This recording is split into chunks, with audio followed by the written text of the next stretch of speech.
Her face was swollen, blood on her lip, eyes wild, silent.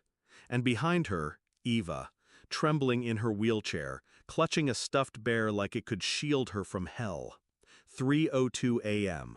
My breath fogged the glass as I opened the door. No words, just terror, just need.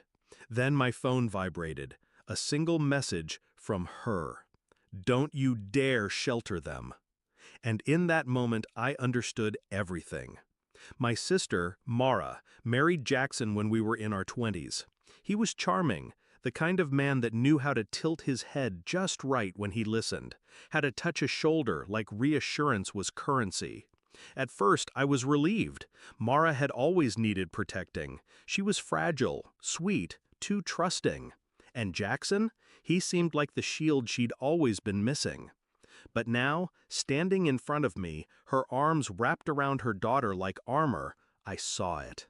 The years, the bruises, the silence, the weight of fear she'd carried for so long.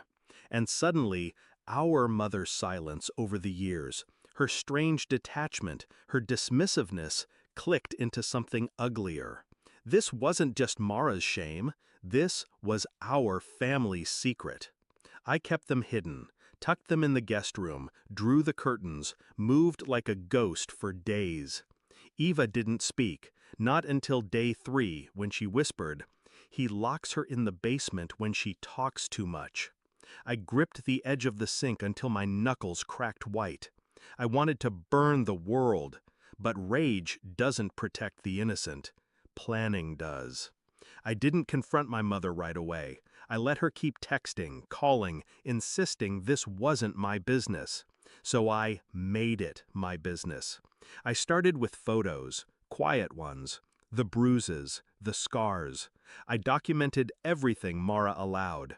I contacted a friend, one of those women who worked in the shadows, domestic abuse lawyer, silent warrior. We filed, secretly, quietly, relentlessly. Restraining order, emergency custody. But legal papers weren't enough, not with a man like Jackson. I visited their house, told him I was just checking on things for Mara. He opened the door with that smug smile. "How's my little runaway doing?" I smiled back. "Healing." He laughed, called her dramatic, said she'd always had episodes. I saw the twitch in his jaw when I told him I had full access to the house now, by court order. That night, I broke the deadbolt and went down into the basement. Found a latch hidden behind a false wall, and there it was, the room.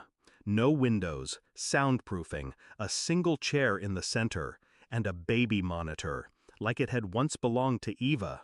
I took photos, every inch, every grotesque inch. Then I drove to my mother's house, put the printed photos on her kitchen table.